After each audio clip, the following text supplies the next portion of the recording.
The build module provides everything you need to automate and manage your mobile pipeline. It supports hundreds of integrations, and pipelines can be customized and extend through a simple drag-and-drop interface. Continuous testing is built in, so every build can be tested before it's released. Build performance is optimized with the fastest build machines and advanced caching. Each build runs in a clean and secure environment, and mobile stacks are always kept up to date. Together, these features ensure fast, consistent, and reliable builds for your mobile projects. Inside the build module, you'll find the main sections on the left. Build profiles is where you manage your builds. Environment variables is where you create groups and add variables or secrets for different environments, such as staging and production. Connections is where you manage your repo connections. Code push is where you set up over-the-air updates for your React Native projects. Self-hosted runners is where you manage self-hosted runners for enterprise plans. Build history shows you all the build activity, such as when a build started, who triggered it, and how long it took. And finally, the activity log allows you to monitor audit logs of all activities performed in the build module.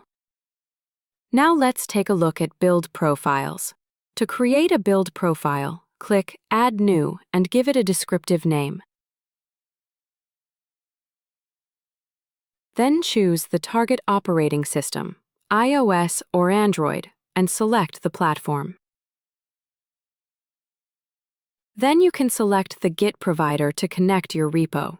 There are many providers that are natively supported along with multiple connection types, for example, GitHub App, GitHub Cloud, and GitHub Enterprise. Once the connection is complete, the branch list appears on the left. Changes in your repo are updated automatically, and you can also refresh the list whenever you need. At the top, you'll find 3 key sections. Configurations control what to build. Workflows define how to build. And triggers determine when to build. Let's start with configurations. Each profile comes with a default configuration, but you can create new ones either through the UI or by uploading a YAML file. In the Config tab, you can adjust key settings like the machine plan as well as the pool selection, which can also include self-hosted runners. You can set build priority, choose the Xcode version for iOS apps, and configure other project-specific options.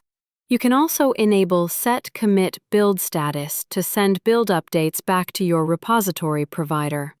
The Signing tab is where you manage manual or automatic code signing for your builds. The Distribution tab controls where your builds are delivered across other modules. Testing distribution for testers, Publish for public stores, and Enterprise App Store for in-house distribution.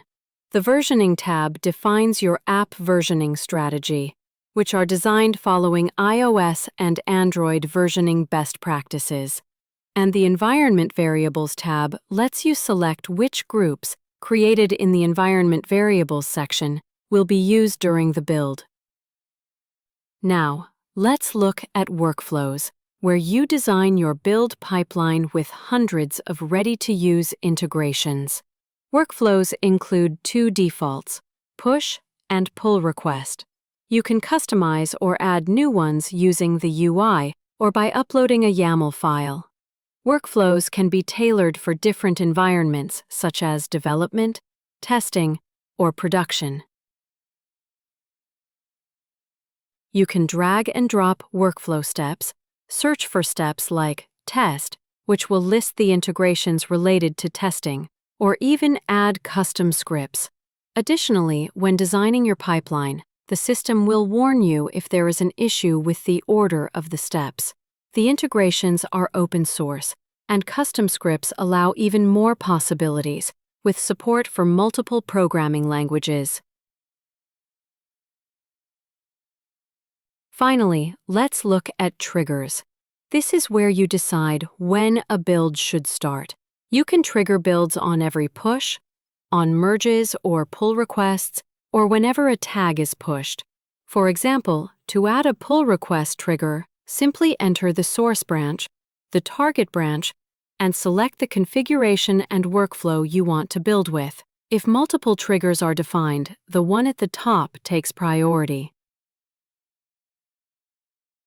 You can also start a build manually by selecting the configuration and workflow you want to use.